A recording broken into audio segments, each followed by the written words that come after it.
توی این فاز تیکه 100 معمولا صاف میشه، تخت، شیب نداره، که نشون میده تعادل ساختاری برقراره. حالا شکست واقعی و قدرتمند این الگو و شروع یه روند جدید معمولا نیاز داره که قیمت بتونه با قدرت از هر سه خط رد بشه. تیکه 9، KJ 26 و به خصوص تیکه 100. پس تیکه 100 یه جورایی تایید نهایی شکست الگوه. یه جورایی بله. از طرف دیگه الگوی وای فاز انبساطه. نوسانات شدید. تو این فاز TK9 و KJ 26 ممکنه خیلی بالا پایین برن. ولی تیکه 103 اغلب مثل یک مرز نهایی عمل میکنه. اگه قیمت در انتهای یه حرکت وای شیک به تیکه 103 بخوره و ریجکت بشه، این میتونه نشونه پایان اون نوسان شدید باشه و شاید شروع یه حرکت جهتدار جدید. عالیه. این کاربردها واقعا یه دید جدیدی به آدم میده. حالا بریم سراغ بخش هیجان انگیزتر برای شما که معامله‌گر هستید. استراتژی‌های معاملاتی. توی منابر به همفازی سه‌گانه یا تریپل کانفلوئنس اشاره شده بود. این دقیقاً چیه و چطور ازش استفاده می‌کنیم؟ بله، همفازی سه‌گانه یکی از قوی‌ترین سیگنال‌ها تو این سیستم چاربعدیه. کی اتفاق میفته؟ زمانی که هر سه خط اصلی ما TK9، KJ26 و TK 103 هم جهت باشن و قیمت هم تو همون جهت حرکت کنه. مثلا فرض کنید یه روند صعودی قوی و پایدار داریم. تو این حالت ایدئال قیمت بالای هر سه خطه و خود خطوط هم اینجوری مرتب شدن. TK9 که سریع‌تره بالاتر از همه، بعد KJ 26 میان مدت و پایین‌تر از همه TK 103 بلند مدت. یعنی همه چی داره یه جهت رو نشون میده. دقیقاً. مثل یه چراغ سبزه که آقا هم مومنتوم لحظه‌ای، هم ساختار میان مدت، هم سیکل بلند مدت، همگی دارن میگن صعود. این سیگنال برای ورود به معامله در جهت روند یا حتی اضافه کردن به حجم معامله قبلی خیلی خوبه. خب استراتژی دیگه ای هم بود؟ بله، یه استراتژی دیگه که خیلی روش تاکید شده بود، به خصوص توی یکی از ویدیوها، پولبک ایدئال به تیکه 103 بود. سناریوش اینه: اول، تیکه 9 میاد KJ 26 رو به سمت بالا قطع میکنه، کراس صعودی. این سیگنال اولیه. بعد قیمت شروع میکنه به اصلاح. برمیگرده پایین. حالا اگه این اصلاح دقیقاً روی خط تیکه 103 متوقف بشه و قیمت از همونجا دوباره برگرده بالا، ریجکت بشه، این یه فرصت ورود خیلی خوبه. چرا؟ چون نشون میده اون اصلاح احتمالاً تموم شده و بازار داره به روند اصلی خودش برمیگرده. روندی که تیکه 103 تاییدش میکنه. انگار قیمت رفته یه نفس تازه کرده روی حمایت ساختاری و آماده حرکت بعدیه. توی اون ویدئوی طلا مثالی از این بود؟ بله. دقیقاً یه مثال خیلی خوب از همین حالت تو تایم فریم روزانه طلا نشون داده بودن. وای، این استراتژی پولبک واقعاً هوشمندانه است. انگار منتظر میمونیم بازار خودش رو پایه محکمتری تثبیت کنه بعد وارد شیم. حالا میرسیم به بحث همیشگی و خیلی مهم مدیریت ریسک. گفتی تیکه 103 نقش حد ضرر ساختاری داره. این یعنی چی؟ چطور کمک میکنه ضررهامون رو بهتر کنترل کنیم؟ این یکی از کاربردی ترین جنبه‌های تیکه 103 به نظرم. ببینید خیلی از تریدرها حد ضررشون رو خیلی نزدیک میذارن، پشت یه سطح کوچیک. خب این بده. مشکلش اینه که نوسانات عادی بازار، همون نویزها، میتونن راحت این حد ضررها رو فعال کنن و شما رو از یه معامله‌ای که شاید درست بوده، الکی بندازن بیرون. بهش میگم استاپ هانتینگ، شکار استاپ. حالا منطق استفاده از تیکه 103 به عنوان حد ضرر ساختاری چیه؟ چون این خط نماینده تعادل و ساختار بلند مدت بازاره، اگه قیمت بتونه اونو با قدرت بشکنه، مثلا تو معامله خرید، قیمت بیاد و زیر تیکه 103 بسته بشه، این دیگه فقط این نویز ساده نیست.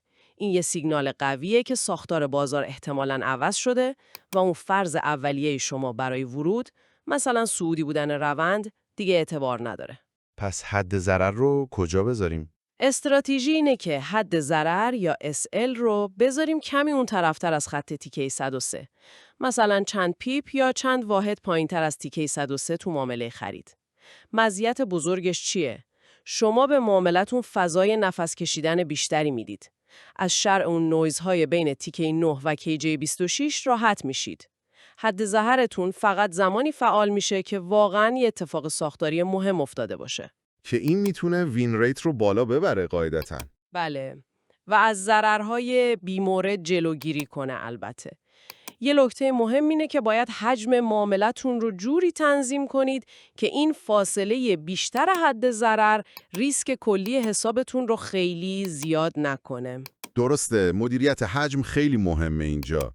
پس با تیکه 103 حد ضرر دورتره ولی احتمال فعال شدنش کمتره و معنی دارتره. خیلی منطقی به نظر میاد. حالا بریم سراغ آخرین استراتژی، کراس اوور نهایی. این دیگه خیلی باید سیگنال مهمی باشه. بله، میشه گفت این قوی ترین سیگنال تغییر رونده توی این سیستم چاربعدی. کراسوور نهایی کی اتفاق میفته؟ زمانی که هم تیکه 9 و هم کیجی 26 که با هم قلب ایچیموکو رو تشکیل میدن بیان و خط تیکه 103 رو قطع کنن. مثلا توی روند نزولی هر دوتاشون با هم بیان و از بالای تیکه 103 برن زیرش. یعنی هر دو تا خط سریع و میان مدت خط بلند مدت رو قطع کنن. دقیقاً، این دیگه فقط یک کراس ساده مثل کراس TK9 و KJ26 نیست.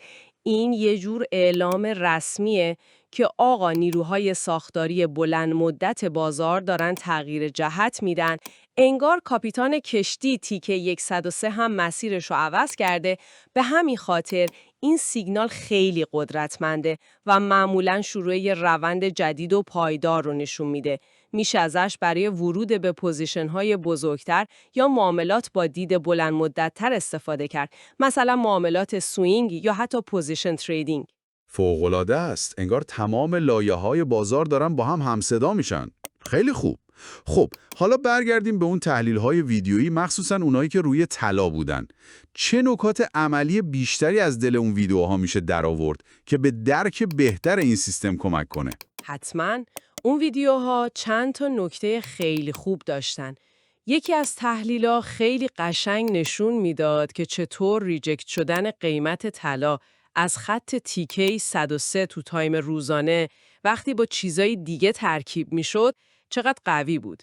مثلا تحلیلگر نشون داده بود این ریجکت از تیکه 103 دقیقاً همزمان شده بود با رسیدن به کندل شماره 26 یا 52 بعد از یه سقف قبلی. همون اعداد زمانی ایچیموکو. آها، ترکیب با تحلیل زمانی. بله. علاوه بر این همزمان یه الگوی کلاسیک مثل سر و شانه هدن شولدرز هم داشته شکل می گرفته و قیمت به سطوح کلیدی فیبوناچی اکستنشن مثل 1.618 یا 2.618 هم واکنش نشون داده بود.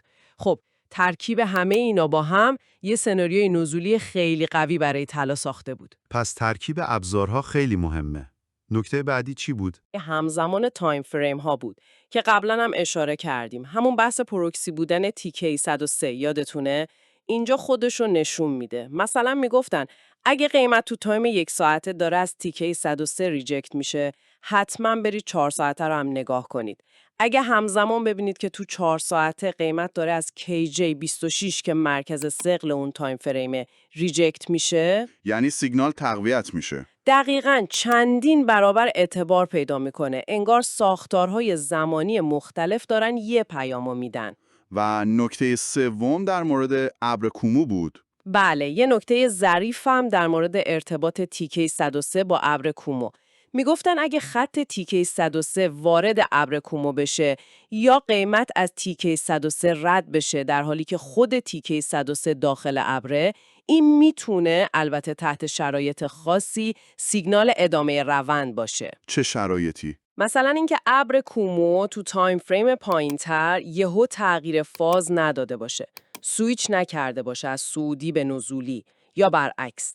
اگه این شرط برقرار باشه، میشه انتظار داشت که روند فعلی برای 26 تا 52 کندل آینده باز هم اعداد ایشیموکو ادامه پیدا کنه. این برای هدف گذاری یا مدیریت معامله خیلی میتونه مفید باشه.